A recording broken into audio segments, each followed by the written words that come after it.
এখানে প্যাসেঞ্জার নামানো যায়? দাঁড়ানো যায় এখানে? তাহলে দাঁড়িয়ে আছেন কেন? মালদা শহর জুড়ে টোটোর বারবারন্ত। শহরের প্রাণকেন্দ্র রথবাড়ি মোড় হোক বা সুকান্ত মোড় অথবা পোস্ট অফিস মোড়, একই ছবি শহর জুড়ে।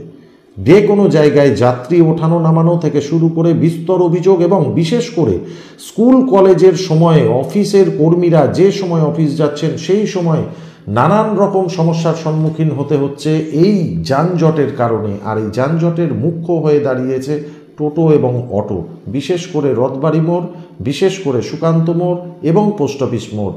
খুব স্বাভাবিকভাবেই মানুষকে যানজটে পড়তে হচ্ছে। আমরা দেখিয়েছিলাম এই গত নভেম্বর মাসের 27 তারিখে পরিবহন দপ্তরের আধিকারিক তিনি জানিয়েছিলেন যে একাধিক নিয়মাবলী এই টোটো চালকদের জন্য করা হচ্ছে এবং একাধিক নির্দেশিকা জারি করা হয়েছিল। কিন্তু বাস্তবে কি ছবিটা বদলেছে?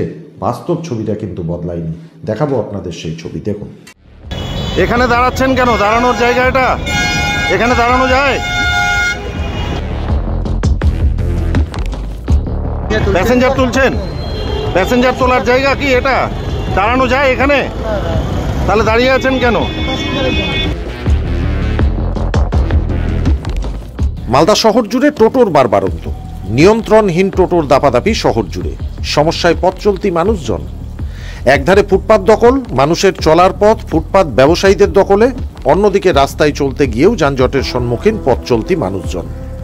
বিশেষ করে স্কুল কলেজ অফিস টাইমে নাভিশ্বাস হয়ে উঠছে রাস্তায় চলাচল। প্রবীণ নাগরিকদের রাস্তায় চলা দায়। ফুটপাত দখলমুক্ত করতে কখনো যেমন জেলা প্রশাসন, পুর প্রশাসন নাটকীয় পরিদর্শন করছেন বহুবার, তেমনি টোটো নিয়ন্ত্রণে আনতে বাস্তব রূপরেখা সহ একগুচ্ছ পদক্ষেপের কথা গত নভেম্বর মাসেও জানানো হয়েছিল পরিবহন দপ্তরের তরফে। কিন্তু বাস্তব ছবির কোনো পরিবর্তন হয়নি। টোটোর ক্ষেত্রে একটু এক্সটেন্সিভ রেড করতে বলা হয়েছে। পুরোপুরি রেড চলবে, প্রত্যেক শহরগুলোতে ভালো করে রেড হবে। আর ন্যাশনাল হাইওয়েতে টোটো না ওঠে, স্টেট হাইওয়েতে টোটো না ওঠে, বা বাস রাস্তাতে টোটো না ওঠে, তাই জন্য দেখতে পাচ্ছি টোটো নিয়ে বহুবার মিটিং হয়েছে। রুট ভাগ, গ্রামের টোটো কি শহরে ঢুকবে? না, গ্রামের টোটো শহরে ঢোকার মতন এরকম আলোচনা হয়নি, তবে ঢুকবে না। কিন্তু কথা হচ্ছে মানুষের তো আইন ভাঙার প্রবণতা থাকবে এবং আইন আমাদের প্রয়োগ করতে থাকতে হবে। এটা একটা চলমান প্রসেস। তারা ভুল করবে, আমাদের ধরা কাজ, আমাদের ওদেরকে শুধরানো কাজ, সেগুলো চলতে থাকবে। আর টোটো যেগুলো চলছে, টোটোগুলোকে লিগ্যাল রুটে চালানোর জন্য আমরা রুট ফরমেশন করছিলাম, সেইটাকে একটু ত্বরান্বিত করতে হবে। শুধু টোটো নয়, রাস্তার উপরেই যাত্রী ওঠানামা করাচ্ছেন অটো চালকরাও। মালদা শহরের প্রাণকেন্দ্র রথবাড়ি মোড় হোক বা সুকান্ত মোড় বা পোস্ট অফিস মোড়, একই ছবি ধরা পড়ল আমাদের ক্যামেরায়। এখানে প্যাসেঞ্জার নামানো যায়? রাস্তার উপর কিভাবে প্যাসেঞ্জার নামাচ্ছেন বলুন? কিভাবে নামাচ্ছেন? রাস্তার উপর প্যাসেঞ্জার কিভাবে নামাচ্ছেন? এখানে রাস্তার উপর দাঁড়ানো যায় না? রাস্তা ফাইন দেওয়া আছে? ফাইন দিবেন মানে ফাইন করেছে এর জন্য, তারপরেও দাঁড়াচ্ছেন রাস্তার উপর? কি নাম আপনার? প্যাসেঞ্জার ওঠানো নামানো করছেন কিভাবে? রথবাড়ি মোড় শহরের প্রাণকেন্দ্র, একদম রাজ্য সড়কের ওপর, কিভাবে প্যাসেঞ্জার ওঠানামা করছেন? ওইটা এখনই আসলাম। এরকম করে নামান নাকি? এরকমই নামানো ওখানে করে নাম্বার প্লেট পাওয়া যায়নি? শহরের মধ্যে ঘুরছেন? না না, কোনো অসুবিধা হচ্ছে না? ধরছে না পুলিশ? পুলিশে ধরছে। হ্যাঁ, কি করছেন? পুলিশ ধরলে কি করছেন? ফাইন মারছে। ফাইন দিচ্ছেন? তাও এইভাবেই চলছে? না না, আমার নাম্বার প্লেট করতে দেওয়া। কতদিন আগে দিয়েছেন? আমি দিয়েছি মিনিমাম হয়ে গেল 3 মাস হয়ে গেল। আচ্ছা, বিনা নাম্বারেই ঘুরছেন? আমি কোথাকার টোটো? কোথায় বাড়ি আপনার? আমার এইখানে মিউনিসিপ্যালিটি এইখানটাতে আন্ডারে পড়ছে, এয়ারপোর্টে, মালদা এয়ারপোর্টের পাশে। কি নাম আপনার? আমার নাম ক্লাউড। এটা তো বহুদিনের পুরনো গাড়ি, কি করে চলছে? গাড়ি আমি সেকেন্ড হ্যান্ড কিনেছি, আর নাম্বার প্লেট পাবো। রাস্তার উপরে দাঁড়িয়ে প্যাসেঞ্জার তুলছেন কিভাবে? কোথায় প্যাসেঞ্জার তুলছে না তো, প্যাসেঞ্জার নামাচ্ছে। হ্যাঁ, নামাচ্ছেন। এটা নামানোর জায়গা? এটা প্যাসেঞ্জার নামানোর জায়গা? টোটো নিয়ন্ত্রণ আমাদের হাতে নেই। জেলা সমাহর্তাকে জানানো হয়েছে শীঘ্রই মিটিং করে বিষয়টি দেখা হবে। অবৈধভাবে রাস্তায় চলা টোটো ধরপাকড় চলছে। মন্তব্য ইংরেজবাজার পৌরসভার চেয়ারম্যান কৃষ্ণেন্দু নারায়ণ চৌধুরী। অ্যাকচুয়ালি ট্রাফিকটা আমাদের কন্ট্রোলে নেই, এটা পুলিশ অ্যাডমিনিস্ট্রেশন ট্রাফিক দেখে। রোড সেফটি মিটিংয়ে আমরা এটা বারবার বলেছি।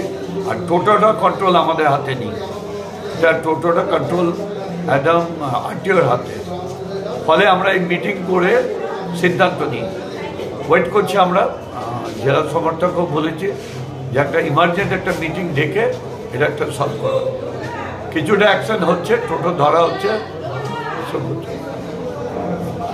আরটিও অফিস দুর্নীতির আখড়া হয়ে দাঁড়িয়েছে। 4-5 বছর আগে জেলা প্রশাসনের একটা অংশ এবং পৌরসভার কিছু মানুষ অবৈধভাবে টাকার বিনিময়ে টোটোর লাইসেন্স দিয়েছেন।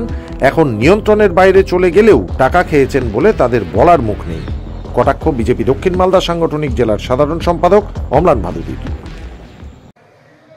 মালদা জেলায় গত 4-5 বছর আগে আমরা দেখলাম প্রশাসনের একটা অংশ, পৌরসভার কিছু মানুষ, তারা বিভিন্নভাবে ইল্লিগালি অবৈধভাবে টাকার বিনিময়ে টোটোর লাইসেন্স দেওয়া, টোটোর পারমিশন দেওয়াটা করলো। এবং তার ফলে আজকে সারা শহর জুড়ে যেখানে 2000 টোটোতে শহর গ্যাঞ্জাম হয়ে যায়, সেখানে 10,000-এর উপর টোটো আজকে চলছে। আর স্বাভাবিকভাবেই টাকা নিয়ে যেহেতু প্রশাসনের কিছু মানুষ এই লাইসেন্সগুলো দিয়েছে, তাদের বলার মুখ নেই। আর মাঝে মাঝে যখন চাপ সৃষ্টি হয় তখন এরা কি করে, টোটো চালকদের ধরপাকড় শুরু করে। আর ধরপাকড় শুরু করা মানে আবার টাকা খাওয়া। এই আরটিএ অফিস এইটা একটা দুর্নীতির জায়গা হয়েছে। এবং এখন আপনারা এই যে খবর করবেন, এই খবরের চাপে পড়ে তারা নিরীহ যারা টোটো চালক করে খাচ্ছে তাদেরকে ধরবে, তাদের কাছ থেকে আবার বেশি পরিমাণে টাকা নিবে। এই একটা প্রক্রিয়া চলছে। ব্যুরো রিপোর্ট, সংবাদ বাংলা টিভি।